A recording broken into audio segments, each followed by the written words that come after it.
నంద్యాల జిల్లా కొలిమిగుండ్ల మండలంలో ప్రభుత్వ భూములు పంపిణీ వ్యవహారం వివాదాస్పదంగా మారింది. కొందరు భూములను స్వాహా చేసేందుకు చూస్తున్నారు అని బనగానపల్లె టీడీపీ మాజీ ఎమ్మెల్యే బీసీ జనార్దన్ రెడ్డి ఆరోపించారు.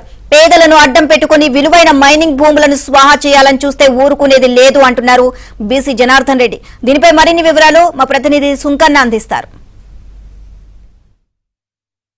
కొలిమిగుండ్ల మండలంలో 2000 ఎకరాలకు పైగా ప్రభుత్వ భూములు ఉన్నాయి. వాటిపైన అధికార పార్టీ నేతలు కన్నేశారు. ఇవి స్వాహా చేసేందుకు కూడా ప్రయత్నాలు చేస్తున్నటువంటి క్రమంలో వాటిని అడ్డుకునేందుకు మాజీ ఎమ్మెల్యే బీసీ జనార్దన్ రెడ్డి వాళ్ళ అనుచరులు కూడా ప్రయత్నాలు చేస్తున్నప్పుడు అయినప్పటికీ కూడా అధికార పార్టీ నేతలు అధికారుల ద్వారా ఒత్తిళ్లు చేసి వాటిని ఎలాగైనా సరే పేదలకు ఇవ్వాలని ఒక సాగుతో కబ్జా చేసేటువంటి ప్రయత్నం చేశారు. ఈ భూముల వివాదం పైన మనతో మాట్లాడేందుకు మాజీ ఎమ్మెల్యే బీసీ జనార్దన్ రెడ్డి ఉన్నారు. ఆయనతో మాట్లాడే ప్రయత్నం చేద్దాం. ఆ భూములు కూడా పేదలకు ఇస్తామని అంటున్నారు సార్, మీకున్న అభ్యంతరాలు ఏంటి?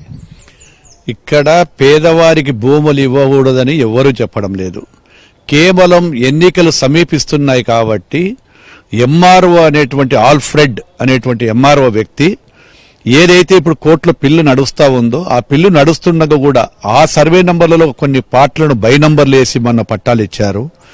అదేవిధంగా ఇప్పుడు కొత్తగా మళ్ళా ఆయన ఆల్ఫ్రెడ్ గారు అక్కడ వెళ్లిపోయిన తర్వాత కూడా పాత డేట్లో వేసి ఈ యొక్క 13 గ్రామాలలో కొండ ప్రాంతము ఖనిజ సంపద ఉండేది.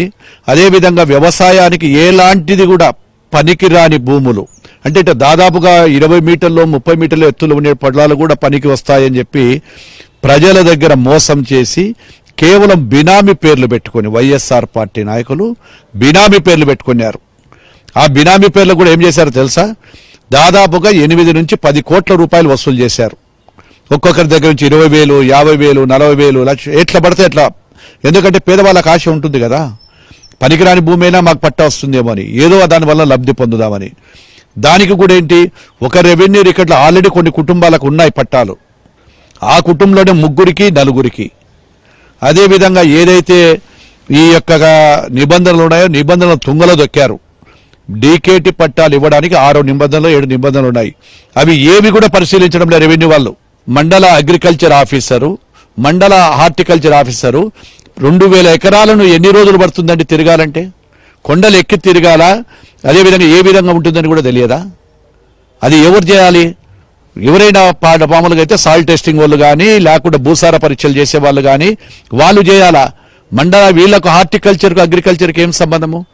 వాళ్ళ మీద ఒత్తిడి తీసుకురావడము. రోజు మీరు చూడండి అక్కడ వీడియోలు పోయి కలెక్టరేట్ దగ్గరికి పోతే 15 రోజుల నుంచి జెడ్పీ చైర్మన్, జిల్లా పరిషత్ చైర్మన్ కూడా ఎన్ని ఒత్తిడులు తెస్తున్నాడో అన్ని ఒత్తిడి తెస్తున్నారు వాళ్ళ మీద. ఈ దోపిడీ ఇక్కడ కాదు, ఇది కేవలం ప్రతి ఎలక్షన్లకు ముందు ఇది వైఎస్ఆర్ పార్టీలో కాట్సాని రామిడికి మామూలేది. ఎన్నికల స్టంట్ ఇది.